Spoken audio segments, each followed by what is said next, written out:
How's it going, Yankee fans? Welcome back to Fireside Yankees with your boys, Alex and Ryan. So, guys, have a little bit of a treat for you coming up in the next couple of days. We just started a new YouTube dedicated solely to Yankee prospects. So if you're interested in the youth of this team, the future of this team, and even if you're interested in what we could utilize in the future for trades, guys that we could leverage there, the Yankees have one of the best farms in baseball, and Ryan and I are going to be doing some podcasts there. Ryan's going to be doing a lot of work diving into these prospects on a detailed basis, and you're going to learn a lot about the future of this team, and I don't think many other people are offering that type of knowledge for free, so we'd love for you guys to stop by. It's going to be a Baby Bombers podcast. I'll drop the link in the comments below so you can go subscribe to that for the new videos coming out. So all your Yankee needs are covered here at Fireside Yankees. You got you guys from all angles, and today we're going to be discussing two prospects. Good way to kick that off, and we're talking about Will Warren and Chase Hampton. Those guys are interchangeable top pitching prospects for the Yankees. Will Warren, obviously, 24 years old, a little bit older and a little bit more experienced. Going to make his MLB debut in 2024, most likely. Chase Hampton, a little bit behind, 22 years old in Double-A, but he's probably going to get to Triple-A this year at some point as well, and maybe he sneaks in his debut as well. Maybe now or 2025 obviously presents a good option too. So we're going to break down those two guys who were non-roster invites to spring training. We're expecting Warren to make the 40-man. Hampton maybe not, but you never know. Anthony Volpe did steal the shortstop job last year, so you can really never leave anything out. And I think the Yankees have some good young players who are trying to crack this roster. So Ryan, before we dive into the good stuff, how you do today, my friend? I'm doing great, and as you alluded to, you never know how spring training goes. Last year, Johnny Brito was the Yankees, the third guy they went to in the rotation. They had a myriad of injuries. About this time last year, we found out that Frankie Montas would not pitch for the entire season, essentially. And then in the weeks following, Nestor Cortez had to withdraw from the World Baseball Classic due to, I believe it was hamstring issues. So I know he made the opening day roster and he was available for his first start of the season, but you had a lot of guys hurt. Rodon was out, Severino was out. You were down 3 of your 5 starters, and the other one that wasn't down, Nestor Cortez, was already dealing with something, and we would see him deteriorate as the season went on. They just were dealt a really bad hand with injuries, and this time around, I think they're a little more prepared to deal with that. I'm not saying Luke Weaver's a world beater. I'm not saying Will Warren's a superstar. I'm not saying Chase Hampton's going to win the Cy Young next year. But what I am saying is that I think these guys are a lot better than what they were throwing out last year. And most notably, Will Warren and Chase Hampton were both ranked as top 100 prospects, at least in one outlet. Will Warren was ranked as a top 100 prospect and the Yankees' best pitching prospect on ESPN. I believe Chase Hampton was a universal top 100 prospect, meaning on Baseball America, MLB Pipeline, Baseball Prospectus, and ESPN. He was ranked on all 4 of those outlets as one of the 100 best prospects in baseball, and is kind of considered the consensus best pitching prospect in the Yankees organization. Both these guys provide different looks. It's like they're cookie cutter pitchers. They're the same mold, of the same ilk. Will Warren's more of a sinker sweeper kind of guy. Chase Hampton relies on a sweeper as well, but he's a 4-seam fastball kind of guy. Relies more on vertical deception. Does have the sweeper to play horizontally, but it's fastball, it's cutter, it's sweeper, it's curveball. He came into the Yankee organization with really just a fastball and a curveball, and the Yankees added that sweeper and the cutter. Will Warren, if you guys remember our interview with him, which we did last week, he talked about the sweeper and developing it with the Yankee organization as well. That was not a pitch he had when he was drafted by the Yankees. I've seen in other outlets and other interviews he's done that he called it a mediocre slider. He called this slider beforehand extremely mediocre. And now he has better feel of his arsenal. He has 5 pitches he has command of: 4-seamer, cutter, changeup added to the mix with the sinker and the sweeper. He's truly become a multi-dimensional pitcher, a guy who can attack lefties and righties. The command has always been a little underrated to me. I know he had a double-digit walk rate last year in AAA, but his walk rate was actually below the league average for AAA because of the automatic ball strike system and just the way that the balls were flying down there. Pitchers were more damage averse, and were trying to actively not get shelled, so they were pitching a little more out of their zone, and they weren't getting calls they usually would. So those things kind of factor into his higher walk rate. I think the talent for Will Warren is unbelievable. His stuff plus numbers were brilliant. His pitching plus numbers were brilliant. This is a guy who's, he's not even, you wouldn't even say he's a year away. If he made major league starts right now, I'm sure he could compete with a lot of other pitchers in this league. I'm not sure the talent gap between him and the 5th starters for other teams is that massive. Would I take Dean Kramer, who's the Orioles' 5th starter, or Will Warren? I might go with Will Warren. I know Dean Kramer has a lot of major league experience, but I'm taking the upside of Will Warren there. For the Red Sox, it's like Tanner Houck. I'll take Will Warren over him. Alek Manoah, again, I know the track record there, but he was god-awful last year, and I don't have any reason to believe he's going to be much better this year, because even in 2022, the Stuff Plus numbers suggest that he was supposed to regress. So I would sit here and say, Will Warren, I'm taking him over that group as well.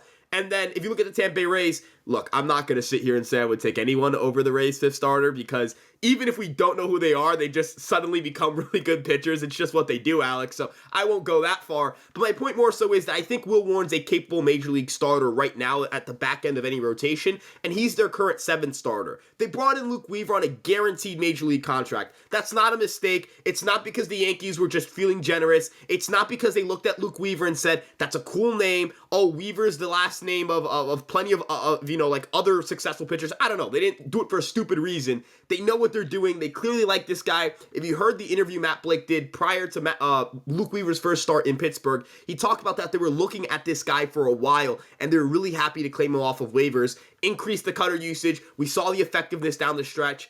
I think the Yankees are really well built in terms of their pitching depth, at least better than people give it credit for, because once you get past those 7 guys, then you've got a myriad of just really talented young pitchers in AAA. Luis Gil, when we saw him at the Major League level, he showed flashes of, hey, is this guy the next best starting pitcher for the Yankees?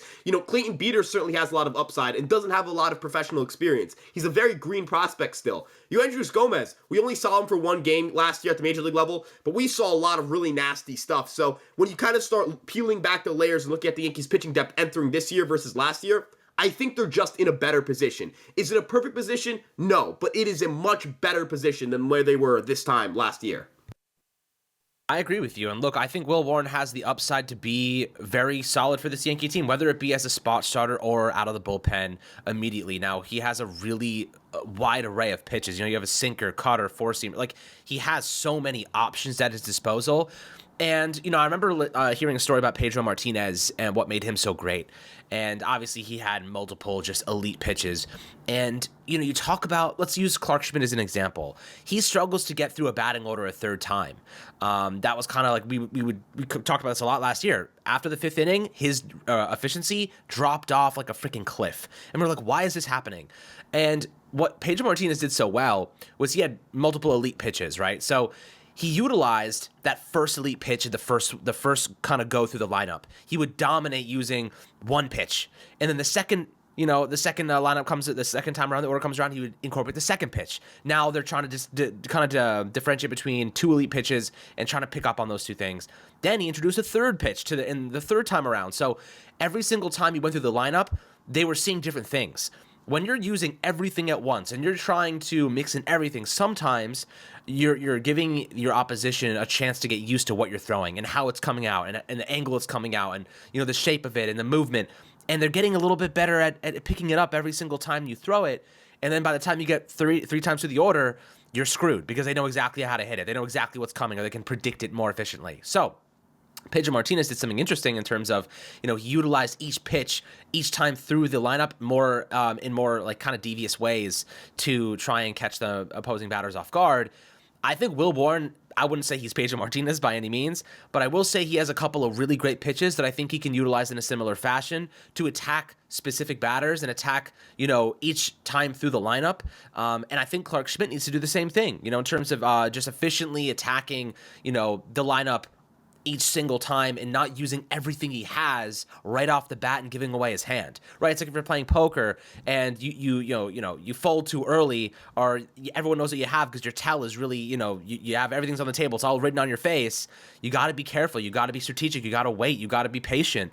And Will Warren said it to us last week. He said, sometimes I try to be too perfect and sometimes I just got to get the ball over the plate and just trust my stuff. So I think his wide array of pitches, his pitch mix, is certainly something to be really excited about because they're all solid pitches, and he can utilize those efficiently against left-handed batters. He struggled last year, but he told us he's been incorporating that cutter a little bit more, and he's using that against left-handed batters, and it's really providing a lot of great results. So I think he's starting to figure it out. He's like, against right-handed pitching, my sinker is lethal. Like, they can't hit me. Against right-handed batters, I am really, really freaking good, and I'm confident I'm going to get anybody out. But lefties, I struggle with it, and I acknowledge that. But he's taking the steps forward to, correct those things. So I wonder, Yankees probably, if I'm the Yankees right now, I'm thinking to myself, all right, we don't want him starting because that means that there's an injury or inconsistency. However, he's dominant against right-handed batters. So let's pull him into the bullpen and utilize him against a right-handed heavy lineup. If we need him for an inning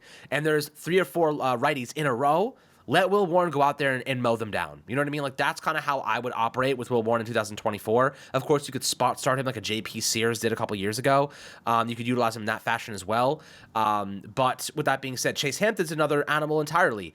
The guy, and I was just reading about it, the Yankees pitching director, Shane Breed or something like that. I'm trying Sam to remember. Breed. Sam Breed. So he said specifically that Chase Hampton stopped using his fastball a lot in Double-A. And he was like, yeah, like we were working on a couple other pitches. And if you look at his numbers between high A and Double-A, they're vastly different. Like, he was a different pitcher in terms of his numbers and efficiency and metrics.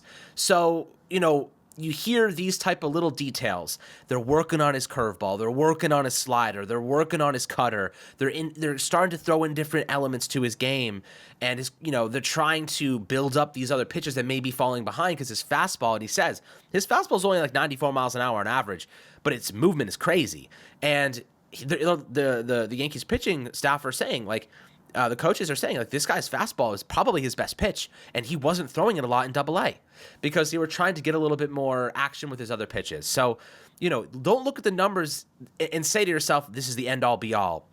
These numbers are skewed major, like significantly in the minor league system because they're trying to develop players, right? They're making him throw his weaker pitches to make them strengths. And he's going to struggle with his weaker pitches. And obviously the talent differentials is significant from high A to Double-A. So you have to acclimate for that as well and adjust for your numbers for that as well. So I think that when you're looking at Chase Hampton, looking at the numbers, there's a story beneath them. There's a reason that they fell.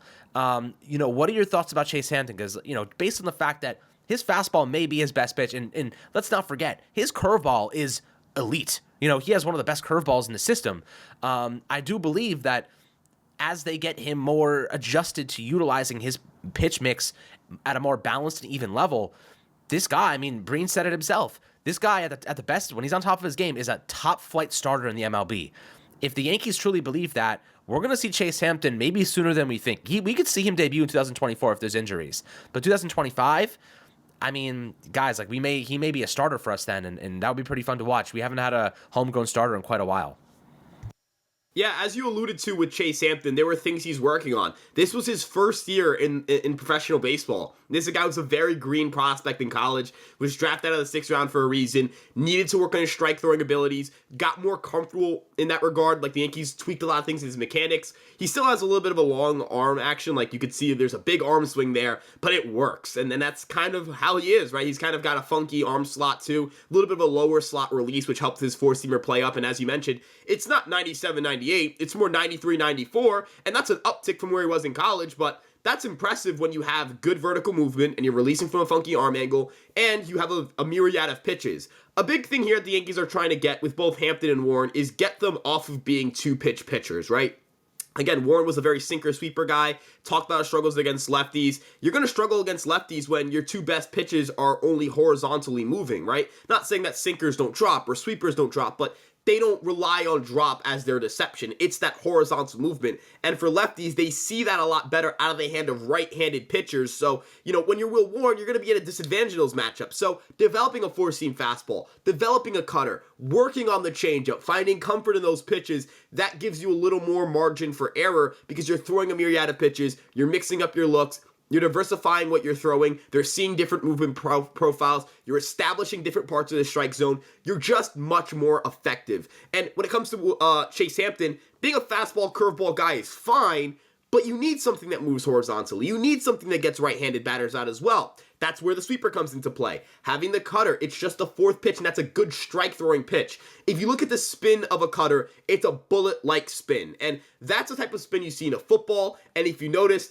football throws, they're not tailing to the right or tailing to the left. God, could you imagine trying to be a receiver and you get a pass and it's moving 15 inches to the right? Nobody would ever catch anything, right? So you need something that kind of stays in that zero line of horizontal movement That's what Chase Hampton's cutter does for him. It's a reliable strike-throwing pitch. It gets swings and misses. It generates soft contact. Cutters generate softer contact than sinkers and four-seamers. So in the fastball group, and I know cutters are a little bit different from your four-seamers and sinkers, you wouldn't look at them as a traditional fastball the way you would look at those two pitches. But in that group of pitch, which is the fastball, it's the one that generates the least damage contact. So, that's really important to have in your arsenal. It's really important to have the four-seamer. Everything just kind of blends together. It makes them better a third time through the order. You mentioned Clark Schmidt. Part of the issues he had early in the season were lefties were like, all right, it's just going to be the cutter. We know we're getting the cutter. We're going to sit on the cutter. And when we see it enough times, we're going to hammer that pitch. And that was the approach. And it worked. And then Clark Schmidt had to start throwing his sinker to lefties more. Kind of throw it back foot, try to get them off the plate, get them to see different looks. It's an important part of being a pitcher. Pitching is an art and a science. My good friend Max Greenfield talks about pitching. There's the art and there's the science. The science part of it, pitch movement, biomechanics, stuff of that nature. The art, it's your sequencing. It's your poise on the mound, your command, your mentality, your aggression, things of that nature. Will Warren, you mentioned like sometimes you need to get over the plate. Austin Wells was barking at the guy. Hey, throw strikes, just throw a strike because his stuff is nasty. And having that mentality of I've got great stuff, I'm going to overpower these guys. I'm not saying, that, we're looking at Will Warren or Chase Hampton and seeing the next Garrett Cole, but the name that's been thrown around for Chase Hampton is Mini Cole. And if you look at what makes Garrett Cole such a brilliant pitcher, it's that he knows when to attack batters. He knows to be on the attack. He knows how to sequence. We saw last year, it just felt like he was just untouchable. It felt like even when he wasn't perfect, he was perfect. Look at that Blue Jay start. I feel like that last start of the year really exemplified just how great Garrett Cole's become because he didn't strike out a lot of guys. I think he struck out 5 batters that entire game, and he shut out the Toronto Blue Jays in Toronto, was absolutely brilliant. That's because he mastered the cutter. He developed his feel for that pitch. He can't just do the, all right, I'm going to, throw some spider tack on my hand in 2019 and throw it 99 miles an hour and rev it up and just strike out 40% of batters faced. Look, he's entering his age 33 season and he's going to be turning 34 in August. You just can't do that in your mid-30s. Look at a guy like Justin Verlander. Is he just throwing 99 past everybody? No, he's picking his spots. So Garrett Cole's taken that step of maturity. You're hoping that you can kind of build up that maturity in some of your younger pitchers because the stuff is so good. It isn't a question of whether the talent is there. It isn't a question of whether Chase Hampton has good stuff or not. It isn't a question of whether Will Warren has good stuff or not. Will Warren has the best stuff out of any starting pitcher in AAA right now. So you just need to get them to build that understanding of sequencing. Maybe that's finding good relationships with catchers. Both of those guys have some rapport with Austin Wells. Maybe that helps them. Jose Trevino is there. You never know if Jose Trevino is going to need to start all year or not. Jose Trevino is one of the best pitch callers in the league. Garrett Cole freaking loves the guy for a reason. A smart guy, always studying. Austin Wells, same situation. The Yankees can cultivate a culture here where they have catchers who are extremely advanced in terms of their understanding and feel of the game because of how hard they work and because of how much they study the data. And then you have pitchers who have excellent stuff who are beyond their years in terms of feel and command. And I think that's what separates a good pitching prospect from a great one. And I think that's what could separate Chase Hampton and Will Warren from guys like Chance Adams or Justice Sheffield, who were top 100 prospects but never panned out for the Yankees.